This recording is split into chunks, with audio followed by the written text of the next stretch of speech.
स्वागत है आप सभी का आज की इस एक नई वीडियो में। बात करेंगे गुजरात सर्कल पीए ऐसे क्वेश्चन पेपर है हमारे पास 2020 का। तो देखिए, जब भी हम इस बार एग्ज़ाम देने जाएंगे, आप पीए का जब एग्ज़ाम देने जाएंगे तो जितने भी आपके प्रीवियस ईयर के क्वेश्चन पेपर्स आप उनको ज़रूर कर लीजिएगा, क्योंकि वहाँ से बहुत सारे क्वेश्चन जो है आपके नेक्स्ट ईयर के एग्ज़ाम में भी पूछे जाते हैं। और आपने ये देखना है, जब हम 2021 वाले क्वेश्चन पेपर्स करेंगे आपको बहुत सारे क्वेश्चन जो है वो 2020 वाले एग्ज़ाम से आए हुए दिख जाएंगे। तो आपको इसका मतलब है जितने भी आपको प्रीवियस ईयर के क्वेश्चन पेपर्स दिख जाएं उनको आपको अच्छे से कर लेना है, ठीक है। और रेगुलर क्लासेस के लिए आप स्क्रीन पे दिए हुए नंबर पे हमें मैसेज कर सकते हैं। और साथ में हमारे पास दूसरा, अगर आप जीके और मैथमेटिक्स की तैयारी करना चाहते हैं और साथ में इन क्वेश्चन पेपर्स के मैथमेटिक्स और जीके के लिए आप डिस्क्रिप्शन में दिए हुए लिंक से जाकर देख सकते हैं, वहाँ पर आपको ये सारी वीडियोज़ मिल जाएंगी। तो चलिए शुरू करते हैं। आज हमारे पास फर्स्ट क्वेश्चन है, redirection fee of parcel except delivery area और ओरिजिनल एरिया इज। वितरण क्षेत्र या मूल पते को छोड़कर पार्सल का पुनः निर्देशन शुल्क क्या है। तो देखिए, पुनः निर्देशन क्या होता है, जब भी डिलीवरी पोस्ट ऑफिस में कोई भी आपका आर्टिकल जो है वो पहुंचता है, लेकिन उस आर्टिकल का जो प्राप्त करता है उस डिलीवरी एरिया में नहीं रहता है, वो किसी दूसरी जगह में रहता है, तब क्या किया जाता है, उस पार्सल को पुनः निर्देशित किया जाता है, उसको दूसरी जगह के लिए रीडायरेक्ट किया जाता है। लेकिन अब देखिए, जो बाकी आपके आर्टिकल्स हैं, लेटर्स हो जाएंगे, ठीक है, इनलैंड लेटर कार्ड हो जाएंगे, उनको जब आप रीडायरेक्ट करते हैं आपसे कोई भी चार्जेस नहीं लिए जाते हैं। लेकिन जब पार्सल को आप रीडायरेक्ट करते हैं उसके लिए आपको चार्जेस देने होते हैं। कितने चार्जेस देने होते हैं? ऑप्शन है आपके पास, पोस्टेज प्लस रजिस्ट्रेशन फीस, डाक शुल्क और साथ में आपको पंजीकरण शुल्क देना पड़ेगा, फुल पोस्टेज, पूरे चार्जेस आपको उसके देने हैं, हाफ दी प्रीपेड रेट, यानी कि आपने पहले जो भुगतान किया हुआ है उस आर्टिकल के लिए, उस पार्सल के लिए, उस भुगतान का आधा आपको देना है, या फिर फ्री ऑफ कॉस्ट आपसे कोई भी चार्जेस नहीं लिए जाएंगे। तो देखिए, जब भी आपका पार्सल वितरण क्षेत्र, यानी कि मान लीजिए आपका कोई भी पार्सल आपके पास आता है, आपके डिलीवरी एरिया से बाहर के लिए आपको उसे रीडायरेक्ट करना है, तब आपको हाफ दी प्रीपेड रेट, यानी कि जो आपने पहले भुगतान किया है उसके आधे चार्जेस आपको देने। अगर आपका वितरण क्षेत्र के भीतर ही है तो आपको ऐसी स्थिति में कोई भी चार्जेस नहीं देने हैं। दोनों कंडीशंस अच्छे से याद रखेंगे आप। नेक्स्ट क्वेश्चन है आपके पास, book packet containing greeting and invitations are given. जो ग्रीटिंग और निमंत्रण वाले बुक पैकेट होते हैं उनको कौन सा ट्रांसमिशन दिया जाएगा?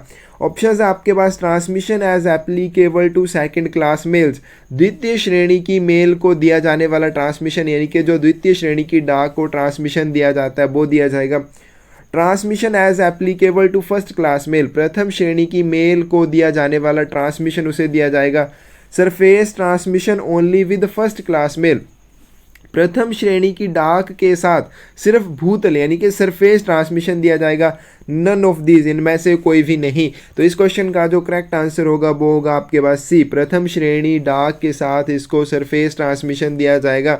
ऐसे बुक पैकेट जिसमें कि आपके सिर्फ ग्रीटिंग कार्ड्स और प्रिंटेड इन्विटेशंस होते हैं उनको क्या किया जाता है, सरफेस ट्रांसमिशन दिया जाता है आपकी फर्स्ट क्लास मेल के साथ और रजिस्टर्ड न्यूज़पेपर के साथ। An article written with remarks registered post found in letter box but should be disposal of such article। आपको एक पत्र बॉक्स में क्या होता है, एक लेटर प्राप्त होता है जिसके ऊपर ये वाले वर्ड्स आपके लिखे हुए, ये रिमार्क जिसके ऊपर लिखा हुआ है रजिस्टर्ड पोस्ट। तो ऐसी स्थिति में उस आर्टिकल का जो निपटान है वो कैसे किया जाएगा? ऑप्शन है यहाँ पे आपके पास, to be return to sender, will be assign to the treasurer, to be forwarded to the addressee by ordinary post, handed over to the registration PA. तो देखिए, जब हमने किया था कि आपका कोई भी आर्टिकल होता है उसकी रजिस्ट्रेशन कब कंपलसरी होती है, बहुत सारी कंडीशंस हमने की थी। एक कंडीशन ये भी की थी, अगर आपके पास किसी आर्टिकल के ऊपर रजिस्टर्ड लिखा हुआ है तब आपको उसकी रजिस्ट्रेशन करवानी ही पड़ेगी। लेकिन ऐसी स्थिति में अगर वो आर्टिकल आपको लेटर बॉक्स से प्राप्त हो तो क्या किया जाएगा, उसको रजिस्ट्रेशन पीए को सौंपा जाएगा ताकि उसकी रजिस्ट्रेशन की जा सके और उसको एड्रेसी को भेज दिया जाएगा। नेक्स्ट क्वेश्चन है आपके पास, please mark the correct option. यहाँ पे हमें सही जो विकल्प है वो बताना है। Person changing their address should furnish both the post offices at the place which they are living and at the place which they are going। अपना पता बदलने वाले व्यक्ति को पते में परिवर्तन से संबंधित निर्देश दोनों डाकघरों में देने चाहिए। और ये दो डाकघर कौन से हैं? एक वहाँ जहाँ से वो जा रहे हैं, और दूसरा डाकघर वहाँ जहाँ के लिए वो जा रहे हैं, यानी कि दोनों पोस्ट ऑफिस में उसको क्या करने हैं, अपने पते से संबंधित उसमें जो भी परिवर्तन उसने किया है उससे संबंधित जो भी निर्देश हैं वो उसको देने पड़ेंगे दोनों पोस्ट ऑफिस में। The instructions must be simple and direct, जो इंस्ट्रक्शंस वो देके जाएगा वो बिल्कुल सरल और प्रत्यक्ष होनी चाहिए, और साथ में बिल्कुल क्लियर होनी चाहिए कौन से आर्टिकल्स के ऊपर ये निर्देश जो लागू होंगे, क्या उसके फैमिली मेम्बर्स के आर्टिकल्स के ऊपर भी ये लागू होंगे या नहीं, ठीक है, ये सारी चीज़ें वो देख के जाएगा। Instruction for change of address is valid for 3 months, और ये जो निर्देश वो दे के जाएगा ये सिर्फ 3 महीने तक ही वैलिड रहेंगे, उसके बाद ये समाप्त हो जाएंगे, आपको दोबारा देने पड़ेंगे। ऑल ऑफ दी अबव, तो यहाँ पे इस क्वेश्चन का करेक्ट आंसर क्या होगा आपके पास, डी, ये सारी ही कंडीशंस सही हैं। अगर कोई भी व्यक्ति क्या करता है अपने पते में जो उसका मूल पता है उसमें चेंज वो करता है, तो उसको सबसे पहले जहाँ से वो जा रहा है, ठीक है, जो जगह को छोड़ कर वो जाएगा उस पोस्ट ऑफिस में, और जिस नई जगह पे वो जा रहा है वहाँ के पोस्ट ऑफिस में उसको अपने पते से संबंधित, ठीक है, परिवर्तन में जो भी निर्देश हैं वो वहाँ पे देने हैं, ठीक है। उसके बाद जो आपके निर्देश होंगे वो बिल्कुल सिंपल और डायरेक्ट होने चाहिए, और ये जो इंस्ट्रक्शंस वो दे के जाएगा 3 महीने तक वैध रहेंगी, उसके बाद वो समाप्त हो जाएंगी। बुक पैकेट में कंटेन, जो बुक पैकेट होता है उसमें क्या क्या आपका हो सकता है, ऑप्शंस है आपके पास, newspaper publications of all kinds, printed books, papers, parchments, cardboard either blank और printed all of the above. तो यहाँ पे देखिए जो बुक पैकेट होता है उसमें ये सारी चीज़ें आप भेज सकते हैं, तो यहाँ पे इस क्वेश्चन का करेक्ट आंसर क्या होगा आपके पास, डी। इसके साथ अगर आपको किसी भी क्वेश्चन में लगे कि गलत आंसर बताया गया है, आपको कन्फ्यूज़न है या हमने गलत बताया है, तो आप ज़रूर उस चीज़ के लिए कमेंट कीजिएगा। आपको नहीं लगता है किसी क्वेश्चन का आंसर गलत बताया तब भी आप कमेंट ज़रूर चेक कीजिएगा। अगर किसी ने कोई और क्वेश्चन सही बताया हो तो आप उसको एक बार ज़रूर देख लीजिएगा। नेक्स्ट है आपके पास, the following articles can be transmitted by air without any additional charge, तो कौन से लेखों को बिना किसी अतिरिक्त शुल्क के हवाई मार्ग से प्रेषित किया जा सकता है। ऑप्शंस आपके पास, parcel, book packet, all first class mail and money order, all the above. तो देखिए आपके जो फर्स्ट क्लास मेल आर्टिकल्स होते हैं, प्रथम श्रेणी की जो डाक होती है, और साथ में मनी ऑर्डर जो होते हैं, उनको जहाँ पर भी एप्लीकेबल हो, जहाँ पर भी संभव हो, वहाँ पर उनको फ्री एयर ट्रांसमिशन दिया जाता है, यानी कि कोई भी एक्स्ट्रा चार्जेस नहीं लिए जाएंगे। A letter should not weigh more than, एक पत्र जो होता है उसका अधिकतम वजन कितना होना चाहिए, तो 2 किलोग्राम से ज़्यादा नहीं होना चाहिए, ठीक है। तो ऑप्शन आपके पास 2.53 या 4.5 है, तो यहाँ पे ए ऑप्शन जो है आपकी ये करेक्ट हो जाएगी, 2 किलोग्राम से ज़्यादा नहीं होना चाहिए। नेक्स्ट क्वेश्चन है, limit to branch office for booking of insured articles is, बीमित वस्तु की बुकिंग के लिए जो शाखा डाकघर की लिमिट है, कितनी लिमिट तक कोई भी शाखा डाकघर किसी भी आर्टिकल को इंश्योर कर सकता है। ऑप्शन है आपके पास 1,20,000 या फिर 600, नो लिमिट। तो यहाँ पे इस क्वेश्चन का करेक्ट आंसर आएगा आपके पास सी, 600 रुपीज़ तक कोई भी आपका ब्रांच ऑफिस जो आर्टिकल को इंश्योर कर सकता है। The expression office of posting means which serves the address of the sender, तो देखिए यहाँ पे फिल इन द ब्लैंक हमें करना है। पोस्टिंग का कार्यालय का अर्थ है जो प्रेषक के पते पर काम करता है, तो देखिए कौन सा पोस्ट ऑफिस होता है, delivery post office, any departmental post office, any post office including branch post office, या फिर नन ऑफ दी अबव। तो यहाँ पे इस क्वेश्चन का करेक्ट आंसर क्या होगा, A, delivery post office. Office of posting means delivery post office which serves the address of the sender. तो देखिए पोस्टिंग का क्या मतलब होता है, जहाँ से आप आर्टिकल को भेजते हैं वो क्या होता है, ये वहाँ पे आपका क्या हो जाएगा, पोस्टिंग हो जाएगी आर्टिकल की। तो वो आपका ऐसा डाकघर जो वितरण डाकघर है, लेकिन किसके पते पर काम कर रहा है, आपके सेंडर के पते पर, जो आर्टिकल को भेज रहा है, जो पोस्ट कर रहा है उसके पते पर काम कर रहा है, उसको क्या कहा जाएगा आपके पास, ऑफिस ऑफ पोस्टिंग कहा जाएगा। वितरण डाकघर जो सेंडर के, प्रेषक के पते पर काम करता है उसको क्या कहा जाता है, ऑफिस ऑफ पोस्टिंग कहा जाता है। Post restante articles can be detained in post office for, post restante जो लेख होते हैं उनको डाकघर में कितने समय तक रोक कर रखा जा सकता है। ऑप्शंस आपके पास 7 डेज, 1 मंथ, 15 डेज, या फिर can not be detained. Options यहाँ पे आपकी कौन सी करेक्ट हो जाएगी, ए ऑप्शन आपकी, सॉरी यहाँ पे बी ऑप्शन जो आपकी करेक्ट हो जाएगी। 1 महीने तक जो पोस्ट रेस्टेंट आर्टिकल्स होते हैं उनको ऑफिस ऑफ डिलीवरी में, ठीक है, ये भी पूछा जाता है कि कौन से पोस्ट ऑफिस में उनको रोक के रखा जाता है। तो यहाँ पे देखिए आपका क्या होगा, जो डिलीवरी पोस्ट ऑफिस होगा, वितरण डाकघर होगा उस आर्टिकल का, वहाँ पे उसको रोक के रखा जाएगा 1 महीने के लिए। और 7 दिन तक किसको रोका, कौन से पोस्ट रेस्टेंट आर्टिकल को रोक के रखा जाएगा वो आप कमेंट में बताइएगा। In connection with foreign post the term AO means. तो हमारे पास यहाँ पे AO का मतलब हमें बताना है, ठीक है। विदेशी डाक के संबंध में AO का क्या मतलब है। ऑप्शन है आपके पास newspaper, small packet, printed paper, all of the above. तो यहाँ पे इस क्वेश्चन का करेक्ट आंसर आएगा आपके पास D, all of the above. अब देखिए आपके पास जो फॉरेन पोस्ट है उसमें जो आर्टिकल्स के टाइप है उसमें क्या है, सबसे पहले लेटर पोस्ट है, उसके बाद पार्सल पोस्ट है, उसके बाद आपके मनी ऑर्डर्स आते हैं। अब यहाँ पे आपको जो मेन चीज़ ध्यान में रखनी है, पार्सल पोस्ट तो आपकी बिल्कुल पार्सल पोस्ट है, इसमें सिंपल कोई भी और चीज़ नहीं आएगी। लेकिन लेटर पोस्ट में आपकी बहुत सारी चीज़ें आती हैं, उसमें आपके लेटर्स भी आते हैं, ठीक है। उसके बाद आपके पोस्ट कार्ड आते हैं, प्रिंटेड पेपर्स होंगे, ठीक है, स्मॉल पैकेट होते हैं, उसके बाद ब्लाइंड लिटरेचर पैकेट है। तो ये सारे आपके लेटर पोस्ट में आते हैं। अब लेटर पोस्ट में भी आपके पास दो कैटेगरीज हैं आपकी, एक कौन सी है, AO जिसके बारे में यहाँ पे पूछा गया है, और दूसरी है आपकी LC, ठीक है। LC का मतलब होता है लेटर एट कार्टस, ठीक है। स्पेलिंग्स आपको बता देता हूँ, लेटर्स के स्पेलिंग आपको पता है, एट ETCARTES, ठीक है, ये हो जाएगा। और दूसरा है आपके पास AO जो यहाँ पे पूछा गया, इसका मतलब होता है ऑटरस ऑब्जेक्ट्स, AUTRES ऑब्जेक्ट्स, दोनों अच्छे से याद रखने हैं। अब मेन बात क्या आती है कि LC जो होता है लेटर्स एट कार्टस, इसमें कौन कौन से आर्टिकल्स आपके आते हैं। तो ये आपके पास लेटर्स, पोस्ट कार्ड जो होते हैं, ये दोनों आपके पास LC में आएंगे, लेटर्स और पोस्ट कार्ड्स।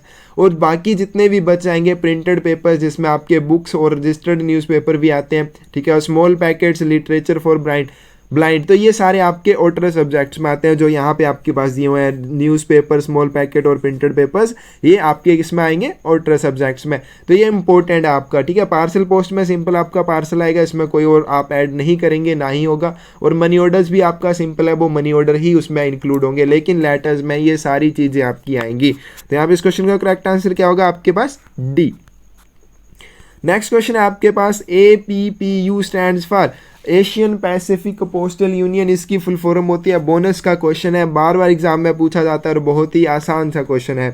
नेक्स्ट आपके पास general maximum limit of weight for foreign parcel is, विदेशी पार्सल के लिए वजन की सामान्य अधिकतम सीमा क्या है। तो देखिए जब भी आप फॉरेन पार्सल भेजते हैं तो मैक्सिमम वेट कितना उसका हो सकता है। तो यहाँ पे ऑप्शन आपके पास 25 किलोग्राम्स, 10 किलोग्राम, 30 किलोग्राम्स या फिर 20 किलोग्राम्स। तो सेम आपके जैसे इनलैंड पोस्ट में है, सेम यहाँ पर भी है आपके पास, इसका वजन भी सेम रहेगा। तो यहाँ पे इस क्वेश्चन का करेक्ट आंसर क्या हो जाएगा आपके पास, 20 किलोग्राम। 13 की आपके पास जो सही ऑप्शन हो जाएगी वो हो जाएगी आपके पास D. Which of the following foreign articles is not eligible for redirection in India by air? निम्न में से कौन सा विदेशी लेख भारत में हवाई मार्ग से पुनः निर्देशन का पात्र नहीं होगा। अभी हमने थोड़ी देर पहले क्या किया, जो फर्स्ट क्लास मेल आर्टिकल्स होते हैं और साथ में मनी ऑर्डर्स होते हैं उनको क्या किया जाता है, फ्री एयर ट्रांसमिशन दिया जाता है। लेकिन यहाँ पे आपके पास फॉरेन के लिए बात की गई है, लेटर्स दिए हुए हैं, एरोग्राम्स दिए हुए हैं, पोस्ट कार्ड्स और स्मॉल पैकेट दिए हुए हैं। तो यहाँ पे इस क्वेश्चन का जो करेक्ट आंसर आएगा वो क्या आएगा आपके पास, स्मॉल पैकेट। जो स्मॉल पैकेट होते हैं फ्री एयर ट्रांसमिशन के लिए एलिजिबल नहीं होंगे।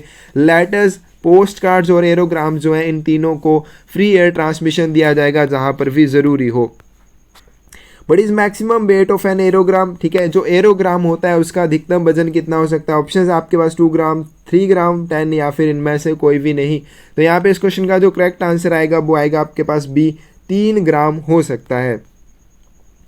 द इंडिकेशन पर एवन डिनोट्स, पर एवन का क्या मतलब है, हर एक क्वेश्चन पेपर में ये वाला क्वेश्चन पूछा जाता है। पर एवन का मतलब बताइए। ऑप्शन आपके पास बाई एयर मेल, नेक्स्ट है उसके बाद advices of changes of address, advice of delivery, वितरण की सूचना, या फिर नन ऑफ दी अबव। तो यहाँ पे इस क्वेश्चन का करेक्ट आंसर हो जाएगा आपके पास ए, बाई एयर मेल। जो पर एवन है उसका मतलब क्या होता है, बाई एयर मेल।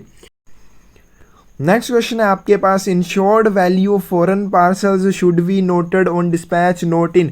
तो विदेशी पार्सल जो होता है, ठीक है, अगर आप कोई इंश्योर्ड पार्सल भेज रहे हैं तो उसका जो बीमित मूल्य होगा उसको डिस्पैच नोट पर कैसे आप डिनोट करेंगे।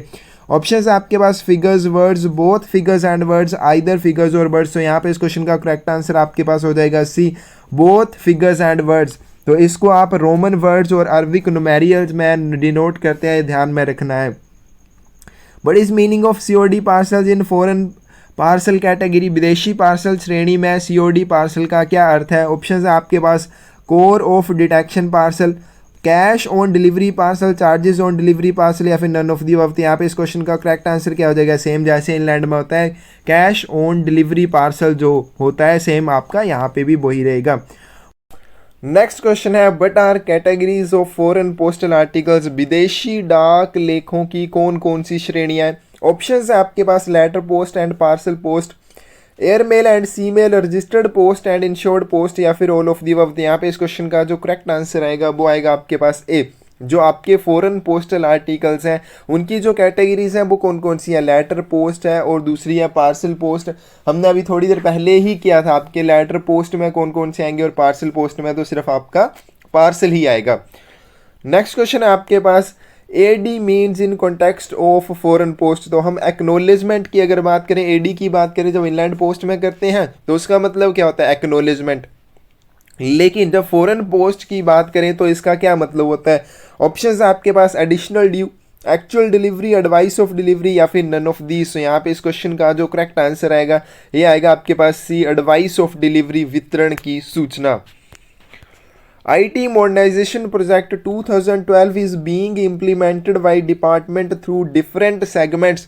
IT आधुनिकरण परियोजना 2012 को विभाग द्वारा विभिन्न खंडों में के माध्यम से कार्यान्वित किया गया था। कितने सेगमेंट से, ऑप्शंस आपके पास 6, 7, 8 या फिर 9। तो यहाँ पे इस क्वेश्चन का करेक्ट आंसर क्या आएगा आपके पास सी, 8 सेगमेंट्स में इसको लागू किया गया था, इम्प्लीमेंट किया गया था। Data centre facility of department of post is located at. डाक विभाग का जो डाटा सेंटर है वो कहाँ पर स्थित है। ऑप्शंस है आपके पास न्यू दिल्ली, नवी मुंबई, चेन्नई या फिर मैसूर। तो यहाँ पे इस क्वेश्चन का जो करेक्ट आंसर आएगा वो आएगा आपके पास नवी मुंबई। नेक्स्ट क्वेश्चन है एक्सटेंशन ऑफ किफ CIF इज। तो जो आप देखिए जब भी पोस्ट ऑफिस में कोई नया कस्टमर आता है, जब भी अकाउंट खुलवाता है वो सबसे पहले उसकी एक किफ ID बनाई जाती है। तो उसका क्या मतलब होता है। ऑप्शंस है आपके पास core information file, central information file, console information file या फिर कस्टमर इन्फॉर्मेशन फाइल। तो यहाँ पे इस क्वेश्चन का करेक्ट आंसर आएगा आपके पास D, customer information file. Which is part of IT modernisation project 2012। कौन सा IT आधुनिकरण परियोजना 2012 का हिस्सा है। ऑप्शंस आपके पास change management, network integrator, core system integrator या फिर ऑल ऑफ दी अबव। तो यहाँ पे इस क्वेश्चन का जो करेक्ट आंसर हो जाएगा ये हो जाएगा आपके पास डी, ये सारे ही IT मॉडर्नाइजेशन प्रोजेक्ट 2012 के पार्ट्स हैं। तो यहाँ पे इस क्वेश्चन का करेक्ट आंसर होगा आपके पास D. What is correct meaning of CBS under IT modernisation project 2012। IT आधुनिकरण परियोजना के तहत CBS जो है इसका क्या अर्थ है। तो ऑप्शन है आपके पास सेंट्रल बेस्ड सर्विस, नेक्स्ट है आपके पास कोर बैंकिंग सोल्यूशन, उसके बाद है हमारे पास क्लाउड बैंकिंग सोल्यूशन या फिर नन ऑफ दी अबव। तो देखिए CBS की फुल फॉर्म क्या होती है, कोर बैंकिंग सोल्यूशन। तो बी ऑप्शन जो है यहाँ पे हमारे पास सही हो जाएगी। नेक्स्ट क्वेश्चन है which of the following is a mobile application. इनमें से हमें बताना है कि कौन सी एक मोबाइल एप्लीकेशन है। ESS portal, post info, IPVS, DPMS। तो देखिए DPMS हमने बड़ी बार कर लिया, क्या चीज़ होती है। IPVS की होती है इंडिया पोस्ट विजिबिलिटी सिस्टम। उसके बाद ESS पोर्टल, ठीक है, ये सारे आपके कहाँ हैं, ये पोस्ट ऑफिस में यूज़ होते हैं, लेकिन ये मोबाइल एप्लीकेशन नहीं है। पोस्ट इन्फो आपकी क्या है, एक मोबाइल एप्लीकेशन है जिसमें आप इंटरेस्ट रेट कैलकुलेट कर सकते हैं, ठीक है, RPLI PLI के ऊपर जो बोनस मिलेगा वो कैलकुलेट कर सकते हैं। तो ये सारी चीज़ें इसमें होती हैं जो आप किसी भी फ़ोन में डाउनलोड इसको कर सकते हैं, एक ऐप होती है पोस्ट इन्फो। नेक्स्ट क्वेश्चन है आपके पास RICT स्टैंड्स फॉर। RICT की फुल फॉर्म क्या होती है। ऑप्शन है आपके पास rural information and communication technology, rural important communication test, rural internal communication technology या फिर नन ऑफ दी अबव। तो RICT की फुल फॉर्म होती है rural information and communication technology, ग्रामीण सूचना और संचार प्रौद्योगिकी। तो यहाँ पे ए ऑप्शन जो है आपकी सही हो जाएगी। Which among following is core banking enablers under FSI। निम्न में से कौन FSI के अंतर्गत कोर बैंकिंग सक्षम करता है। ऑप्शन है आपके पास ATM, internet banking, call centres, all of the above. यहाँ पे इस क्वेश्चन का करेक्ट आंसर होगा आपके पास डी, ये सारे ही हैं। Who is vendor of change management under IT modernisation project 2012। IT आधुनिकरण परियोजना 2012 के तहत चेंज मैनेजमेंट प्रबंधन का विक्रेता कौन है। ऑप्शन है आपके पास इन्फोसिस, रिलायंस, TCS, सिफी टेक्नोलॉजीज। इस क्वेश्चन का करेक्ट आंसर होगा आपके पास सी, TCS है, टाटा कंसल्टेंसी। इसकी फुल फॉर्म भी याद रखनी है। नेक्स्ट क्वेश्चन है आपके पास, what is charge for proof of delivery for speed post. तो यहाँ पे POD, कई बार आपसे डायरेक्ट POD पूछा गया होगा, तो इसकी फुल फॉर्म क्या होगी, proof of delivery. Speed post के लिए डिलीवरी के सबूत के लिए, या जो सबूत होता है, ठीक है, प्रूफ ऑफ डिलीवरी जो होता है उसके लिए कितने चार्जेस लिए जाते हैं विदाउट GST। ऑप्शन है आपके पास 10 रुपये, 20 रुपये, 12 या फिर 53 रुपये। तो यहाँ पे इस क्वेश्चन का करेक्ट आंसर क्या हो जाएगा आपके पास, ए, 10 रुपये लिए जाते हैं। नेक्स्ट क्वेश्चन है आपके पास, BNPL स्टैंड्स फॉर। BNPL की हमें यहाँ पे फुल फॉर्म जो है वो बतानी है। ऑप्शंस है आपके पास यहाँ पे बुक नो पे लेस, ठीक है, उसके बाद आपके पास book no pay letter, book no payment letter, या फिर आपके पास नन ऑफ दी अबव। तो यहाँ पे इस क्वेश्चन का करेक्ट आंसर क्या हो जाएगा, बुक नो पे लेटर। इसकी फुल फॉर्म हो जाएगी बुक नो पे लेटर, कि आप बुक जो है आर्टिकल्स को अभी कर सकते हैं और उसका भुगतान जो है वो बाद में किया जाता है।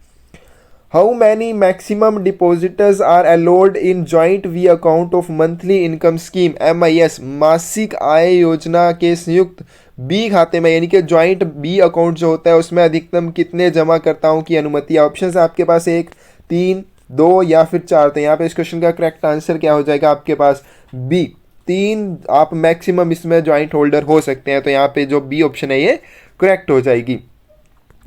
Maturity period of Sukanya Samriddhi account SSA will be from the date of opening of SSA account. Sukanya Samriddhi खाता खोलने की तिथि से कितने समय बाद उसकी मैच्योरिटी होगी। तो देखिए यहाँ पे इस क्वेश्चन का करेक्ट आंसर क्या होगा। ऑप्शन आपके पास 21 साल, 18 साल, उसके बाद 15 या फिर 14 साल। तो यहाँ पे इस क्वेश्चन का करेक्ट आंसर क्या हो जाएगा आपके पास, 21 साल। आपने आज अकाउंट खोला है, उसके 21 साल के बाद वो मैच्योर होगा।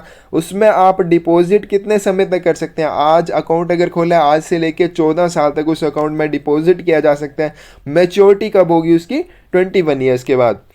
नेक्स्ट क्वेश्चन है, KVP can be closed pre maturely after. किसान विकास पत्र जो अकाउंट होता है, अगर किसी ने खुलवाया है तो उसको समय से पहले, जो उसका मैच्योरिटी पीरियड होता है उससे पहले कब बंद करवाया जा सकता है। ऑप्शंस है आपके पास 3 ईयर्स, 5 ईयर्स, 2.5 ईयर्स, या फिर no premature closure allowed. तो यहाँ पे इस क्वेश्चन का करेक्ट आंसर होगा 2.5 साल के बाद, ठीक है, 2.5 ईयर्स के बाद आप उसको प्री मैच्योरली क्लोज करवा सकते हैं। नेक्स्ट क्वेश्चन है, what is the slogan of postal life insurance. तो डाक जीवन बीमा का क्या नारा है। ऑप्शन है आपके पास जिंदगी के साथ भी, जिंदगी के बाद भी। तो ये तो आपका LIC का है। Ensuring lives, assuring future, ensuring life, ensuring future, या फिर नन ऑफ दी अबव। तो यहाँ पे इस क्वेश्चन का जो करेक्ट आंसर आएगा ये आएगा आपके पास B, insuring lives, assuring future. Mark the correct option regarding to the loan in whole PLI policy. संपूर्ण जीवन PLI पॉलिसी में ऋण से संबंध में कौन सा विकल्प आपके पास सही है। ऑप्शन है आपके पास exceeding 4 years but not exceeding 7 years, 60% of surrender value. तो यहाँ पे देखिए 37 में पहली ऑप्शन क्या बोलेगी आपके पास कि अगर जो आपकी होल लाइफ एश्योरेंस है वो आपने 4 वर्ष से अधिक तक चला ली है लेकिन 7 वर्ष से अधिक तक नहीं चली है, तो जो भी समर्पण मूल्य होगा, ठीक है, जो भी सरेंडर वैल्यू होगी उसका 60% आपको मिलेगा।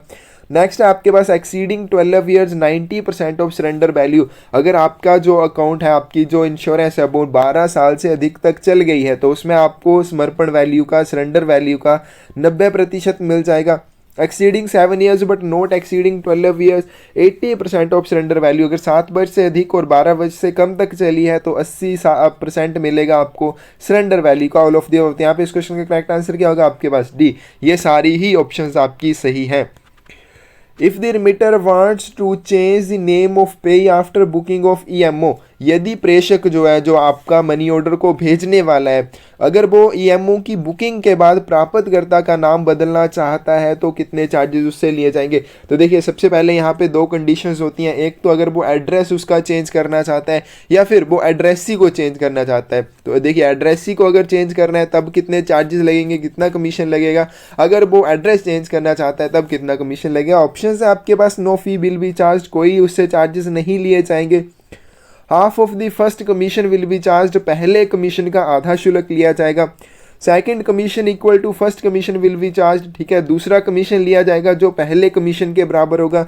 None of the above. तो यहाँ पे इस क्वेश्चन का करेक्ट आंसर क्या होगा? सी। अगर एड्रेसी का, पेई का, प्राप्तकर्ता जो उसका नाम आप चेंज करना चाहते हैं तो आपको दोबारा से उसके लिए कमीशन देना पड़ेगा जो आपके पहले कमीशन के बराबर होगा। लेकिन आप एड्रेस चेंज करना चाहते हैं तब उसके लिए आपको कोई भी चार्जेस नहीं देने हैं। नेक्स्ट क्वेश्चन है हमारे पास, the minimum quantity of articles to be posted at time of bill mail services. तो बिल मेल सेवा में पोस्ट किए जाने वाले लेखों की न्यूनतम संख्या क्या है? तो यहाँ पे देखिए आपके पास एक आती है बिल मेल सर्विस, एक आती है आपके पास डायरेक्ट पोस्ट और तीसरी आती है एक नेशनल बिल मेल सर्विस। तीनों में अलग अलग आपको ध्यान रखना है कितने मिनिमम आर्टिकल्स होने चाहिए। ऑप्शन है यहाँ पे 1000, 5000, 3000 या फिर 10000। तो देखिए सबसे पहले डायरेक्ट पोस्ट की अगर बात करें तो इसमें आपके 1000 आर्टिकल्स होने चाहिए मिनिमम पोस्ट करने के लिए। बिल मेल सर्विस की बात करें तो यहाँ पे इस क्वेश्चन का करेक्ट आंसर क्या होगा आपके पास? बी, 5000 होने चाहिए। और नेशनल बिल मेल सर्विस की अगर बात करें तो 10,000 होने चाहिए। Which of following service offered by India post, भारतीय डाक द्वारा, ठीक है, भारतीय डाक विभाग जो है उसके द्वारा कौन कौन सी सेवाएं जो है वो प्रदान की जाती हैं? ऑप्शन है greeting post, direct post, media post या फिर ऑल दी अबव। यहाँ पे इस क्वेश्चन का करेक्ट आंसर क्या होगा? D, all of the above. ये सारी ही प्रदान की जाती हैं। Book of information is maintained in forum, book of information जो है सूचना पुस्तक को कौन से फोरम के ऊपर बनाया जाता है? ऑप्शन है MS-101, MS-102, MS-103 या फिर MS-104। तो यहाँ पे इस क्वेश्चन का जो करेक्ट आंसर हो जाएगा ये हो जाएगा आपके पास D, MS-104।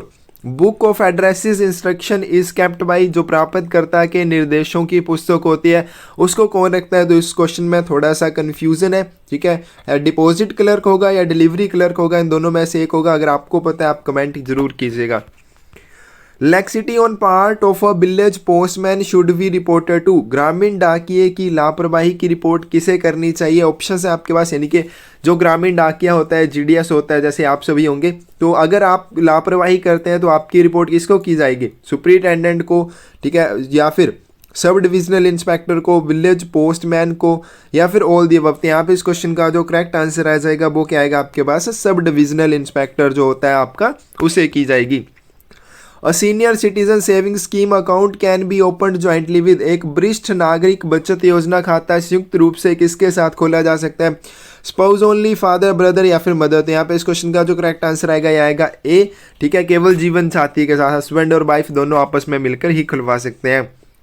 But is the minimum amount to open national saving time deposit account, TD खाता खोलने के लिए न्यूनतम राशि क्या है? ऑप्शन है आपके पास 1000, 100, 500 या फिर 200। तो यहाँ पे इस क्वेश्चन का जो करेक्ट आंसर आ जाएगा वो आएगा आपके पास ए, 1000। और इसके आगे क्या है? इसके 100 के मल्टीप्लाई में आप इसको खोल सकते हैं।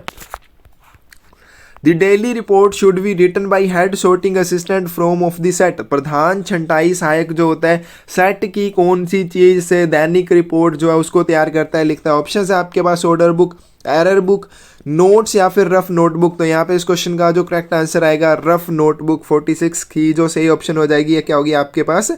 डी।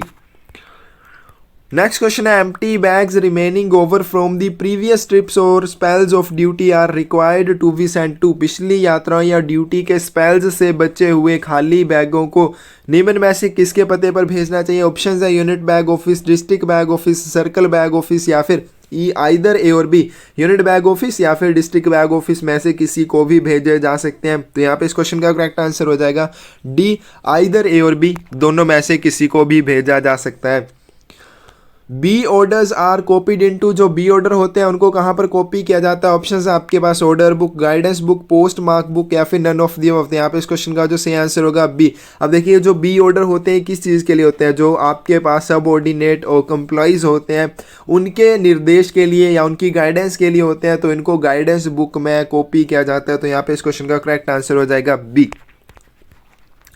नेक्स्ट है articles for dispatch abroad should be sorted according to the, विदेशों को प्रेषित किए जाने वाले लेखों को किसके अनुसार क्रमबद्ध किया जाना चाहिए? ऑप्शन है outward sorting list, local sorting list, inward sorting list या फिर नन ऑफ दी अबव। यहाँ पे इस क्वेश्चन का करेक्ट आंसर क्या आ जाएगा आपके पास? ए, आउटवार्ड सॉर्टिंग लिस्ट, जावक छंटाई सूची के हिसाब से इनको क्रमबद्ध किया जाता है। नेक्स्ट और लास्ट क्वेश्चन आज की वीडियो का, how to treat articles addressed in Indian language intended for dispatch abroad. विदेशों के लिए प्रेषित होने वाले भारतीय भाषा में संबोधित लेख के साथ क्या किया जाएगा। Send as it is, no action required. Transcription in English should be added, ठीक है, इंग्लिश में इसके साथ ट्रांसक्रिप्शन जोड़ी जानी चाहिए।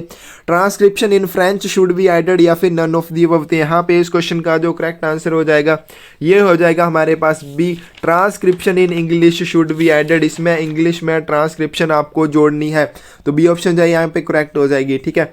तो अगर आपको लगता है किसी क्वेश्चन का आंसर गलत बताया, उस चीज़ के लिए कमेंट जरूर आप कीजिएगा ताकि बाकी भी उसको सही कर सकें।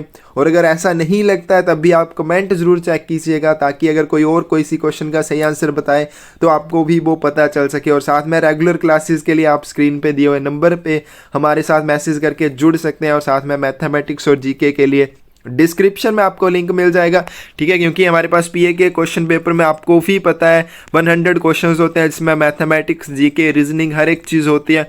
तो एक वीडियो में इतना सारा करवाना मुश्किल होता है क्योंकि बहुत ज़्यादा फिर लंबी वीडियो हो जाएगी। तो इसके लिए आपको डिस्क्रिप्शन में अलग से लिंक मिल जाएंगे, आप वहाँ पर जाकर इनको देख सकते हैं, अच्छे से इनको तैयार कर सकते हैं, ठीक है फ्रेंड्स, थैंक यू।